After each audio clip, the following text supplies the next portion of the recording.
We are ready. Well, welcome everyone to Wellness Wednesday. We are a group of friends and business women who are passionate about helping people that we care about. So if someone has invited you here today, please thank them because they did it because they care about you. My name is Jake Durr. I'm a wife, a mom of 3 grown boys and a business owner. And in the next 15 to 20 minutes, we hope to provide you with hope and inspiration, as well as bite-sized nuggets of wellness information lunch hour and into the afternoon. We hope that you'll be encouraged to be an advocate for your own well-being. So first, I'd like to introduce my friends, Vicki Parker, who is a mom, a very active grandma of 3, and a police dispatcher, as well as a business owner, who in the spirit of Heart Health Month is going to kick us off with some fun facts before she interviews our friend Monica Sutliff, also a mom, a wife. She's a mom of 4. She's an extraordinary mom. I just love her to pieces, and a business owner. And she also, I never know exactly, I know that she has another job, but I can never identify what she does because she does so much. But anyway, so Vic, if you want to go ahead and kick us off, we would appreciate that. Thank you very much, Jake. Welcome again to everybody, whether it's in the afternoon for you or the morning. Just wanted to share, since we're celebrating about Heart Health Month, just some fun facts. I don't know how many of you know that an average woman's heart beats 8 beats faster than a male. And another interesting fact is that the heart pumps 1.5 gallons of blood per minute. So if you think of that in terms of 1.5 gallons of milk, and throughout the course of a 24-hour period or a day, it pumps 2,000 gallons of blood. And a not so fun fact is that more heart attacks occur on Mondays than any other day of the week. And if you really think about that, it's quite interesting, and all the stress that people face as they go into the week. But Dr. David Katz, Director of Prevention Health at Yale University Medical Center, stated years ago, young kids will be collapsing due to heart conditions thanks to our standard American diet and lifestyle. Sadly, heart disease is affecting younger children, including newborns. Monica Sutliff has firsthand experience. So Monica, will you please share your experience with heart disease? I will. Thank you, ladies, for that wonderful introduction. I'm always so honored and humbled to come and talk with you guys about River's story. So just 3 years ago, we were all in the beginning stages of the COVID pandemic and our new public enemy number 1. But in the confines of a tiny hospital room on what should have been the best day of my life, I got a new public enemy, heart disease. On April 23rd, 2020, River's tiny body was laid on my chest and my own heart started exploding with emotions. But my motherly instincts kicked in and were suddenly had a heightened sense of something being slightly off with my new baby. She breathed differently. And as odd as that sounded, it wasn't awkward for me to tell her nurses that she might be needing attention. Because retiring from the medical field, I was leaving nothing to chance in this new pandemic state. Moments later, my own heartstrings were once again being pulled as they took River from me. They were taking my time away, my skin to skin, my bonding experience, and my baby. Should I have a new public enemy? Now seconds are flying by and the nurse is telling me that River's oxygen levels are dangerously low. They have dropped into the low 70s and she will require attention in the nursery. And then what feels like seconds again She's now being moved to the NICU. River was born at 1:50 in the morning in one hospital, but by 9 a.m., she had already been transported and started receiving treatment from an entirely different hospital 45 minutes away. Time was racing by, and all we knew at this point was River had a hole in her heart. In normal fast-forward fashion, days were rushing by in a blur. She was such a trooper, doing her multiple echoes and EKGs, ultrasounds and MRIs, COVID tests, and what looked like endless amounts of blood work. We held our baby as much as possible while she was hooked up to her new tubes and hoses. She hated her tiny little plastic bed and felt for no one as she expressed her distaste of their furniture and their decor. In one of the worst weeks of my life, I found out that my child was born with heart disease. And not just any type of heart disease, it was a complex heart disease, a diagnosis that would require endless surgeries for the rest of her life. River was diagnosed with pulmonary atresia with VSD and MAPCUS, a mortality rate of 72.4% in newborns. Pulmonary atresia means that she was born without the pulmonary valve, the valve assisting with blood flow to her lungs. So it's no wonder she had a different breathing pattern. The main valve in allowing proper heart and lung function just wasn't there. And growing to know River in true River fashion, she had it handled. She grew what were called MAPCUS. While in utero, she grew tiny roadways, delivering that much needed pulmonary blood flow. And not just one, but she grew a few of them. And they each now had their own role to play in her heart repair. She also had VSD, which is a hole in the ventricle walls. There was no proper blood flow. She was requiring surgical intervention. Her surgeon was hopeful that she could make it to her first 6 months of life and focus on growing bigger. We were told that she would most likely remain in the hospital until that time because her requirements were outweighing sending her home. I remind you that she showed extreme distaste for the hospital and showed that cardiac intensive care unit each day that she wasn't staying that long. And in under 2 weeks, she was discharged. As hard as she was fighting at home, she was showing symptoms of once again needing more than what I can give her alone. At 5 weeks, River underwent her first open heart surgery, receiving a modified BT shunt, which is a small tube connecting the aortal circulation to the pulmonary circulation, which allows more blood to get to her lungs. A continued hope that she would now grow her pulmonary artery bigger and the MAPCUS bigger with the help of that shunt. Again, in hopes of getting her bigger for her full repair down the road. I was once again smacked in the face with a new horror of heart disease, zippers.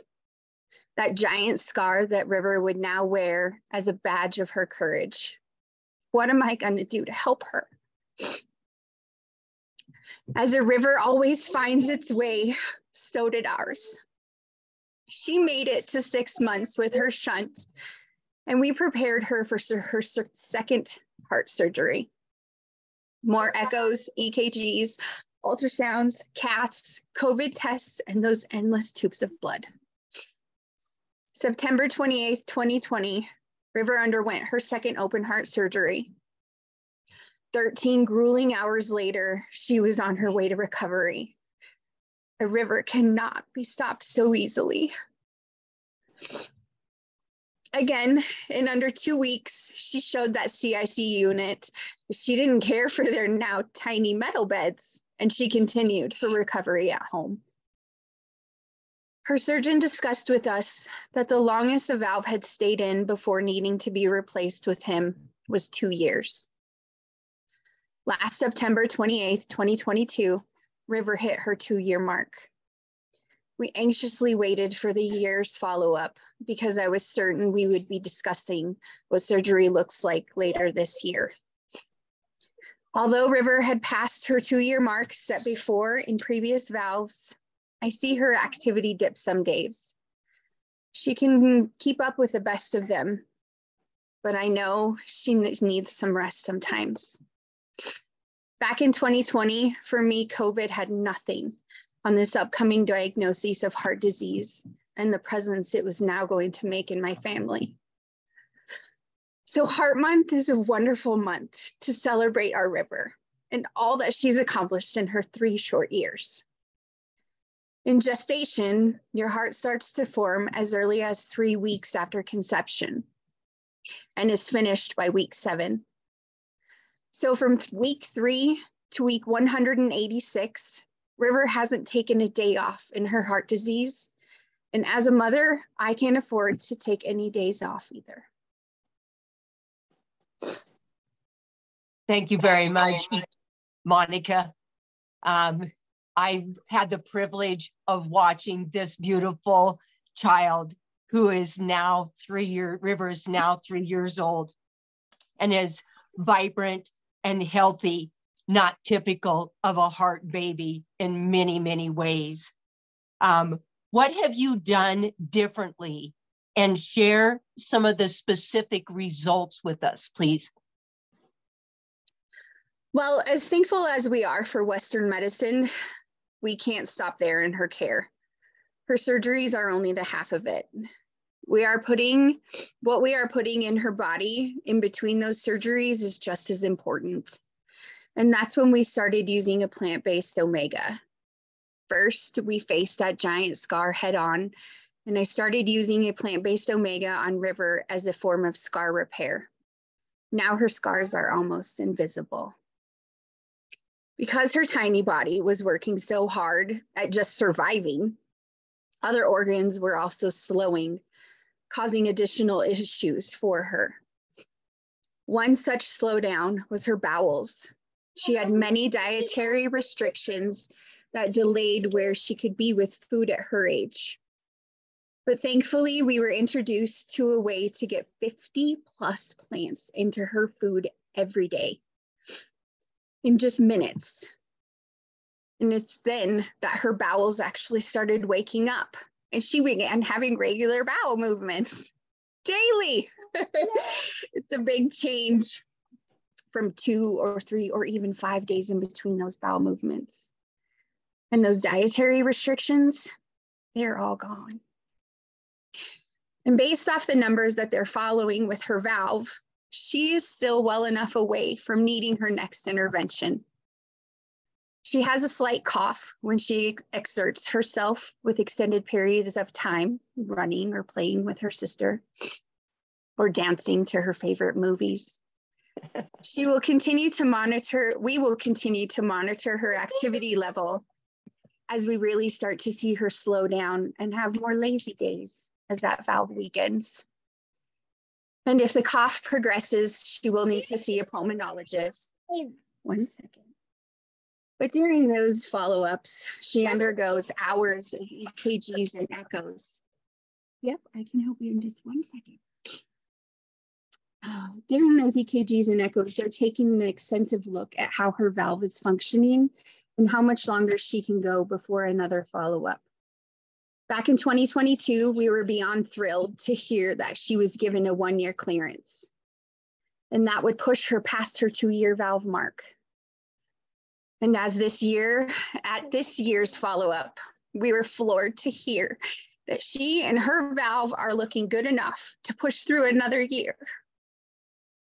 Her results are in no way typical, but I firmly believe that they are slowed by the consistent nutrition she is given on a daily basis. The valve will continue to fail, as we all know it will, and River will continue to grow as we lovingly watch in amazement. And I will continue working just as hard for her as she does, despite the invading enemy of her heart disease. Thank you very much, Monica. What a gift the birth of a child is.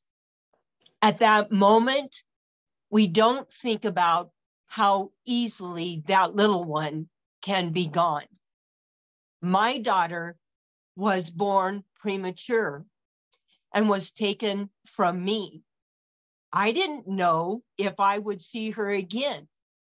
So your story touches my heart on a very personal level and deeply.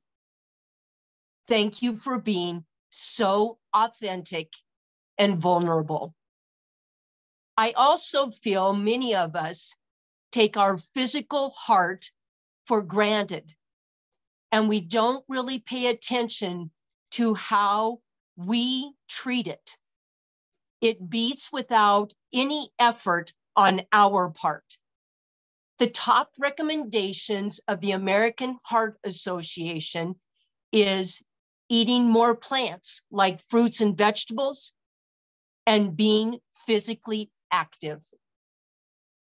I hope that you have enjoyed River's story today.